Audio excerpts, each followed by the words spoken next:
ఇక తెలంగాణ మున్సిపల్ ఎన్నికలపై అయితే కాంగ్రెస్ ఫోకస్ పెట్టింది. దీనికి సంబంధించి పూర్తి డీటెయిల్స్ ని మా బ్యూరో చీఫ్ రాజరెడ్డి అందిస్తారు. రాజరెడ్డి, ఈ జూమ్ మీటింగ్ లో ముఖ్యమంత్రి రేవంత్ రెడ్డి ఎలాంటి నాయకులకు కానీ అక్కడ అధికారులకు కానీ ఎలాంటి దిశానిర్దేశం చేశారు? ముఖ్యమంత్రి రేవంత్ రెడ్డి విదేశీ పర్యటన ఉన్నటువంటి నేపథ్యంలో జూమ్ మీటింగ్ నిర్వహించారు. ఈ యొక్క జూమ్ మీటింగ్ లో పీసీసీ అధ్యక్షుడు, అదేవిధంగా కాంగ్రెస్ వ్యవహారాల ఇన్ఛార్జ్ మీనాక్షి నటరాజన్తో పాటు మంత్రులు పాల్గొన్నారు. ముఖ్యంగా మున్సిపల్ ఎన్నికల్లో అనుసరించవలసినటువంటి వ్యూహం పైన కూడా చర్చించారు. అసలు తెలంగాణలో మున్సిపల్ ఎన్నికల్లో వాతావరణం ఎట్లా ఉంది, ఎన్ని నామినేషన్లు దాఖలయ్యాయి, కాంగ్రెస్లో ఉన్నటువంటి వాళ్ళు రెబల్స్ ఏ మున్సిపాలిటీలో ఎక్కువగా ఉన్నారు అనేది కూడా పూర్తిగా ఆరాధించినట్టు తెలుస్తుంది. ముఖ్యంగా చూసుకున్నట్టయితే మంత్రులకు ఇప్పటికే ఇన్ఛార్జీలుగా కూడా ఆ బాధ్యతలు అప్పచెప్పారు. ఈ యొక్క నేపథ్యంలో గెలుపు ప్రామాణికంగానే మున్సిపల్ ఎన్నికలకు వల్ల దాదాపు 90% స్థానాలను మున్సిపల్ స్థానాలను కైవసం చేసుకోవాలనేది కూడా దిశానిర్దేశం చేసినట్టు తెలుస్తుంది. అయితే మున్సిపల్ ఎన్నికల్లో గెలవాలంటే ఓవైపు అభివృద్ధి సంక్షేమం ఏం చేశాము ఈ 2 సంవత్సరాల్లో ప్రజలకు వివరిస్తూ,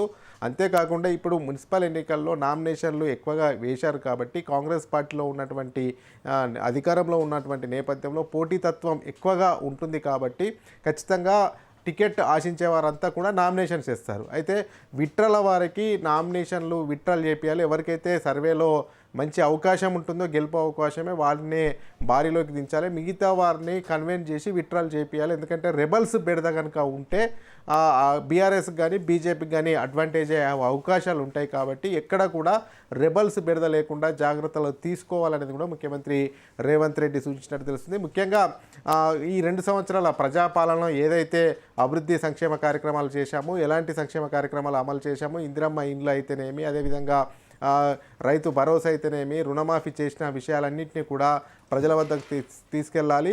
ఖచ్చితంగా మున్సిపల్ ఎన్నికల్లో సానుకూలమైనటువంటి ఫలితాలు సాధించాలనేది కూడా ఇప్పటికే ముఖ్యమంత్రి రేవంత్ రెడ్డి దిశానిర్దేశం చేసినట్టు తెలుస్తుంది. ముఖ్యంగా చూసుకున్నట్టయితే రేవంత్ రెడ్డి ఈరోజు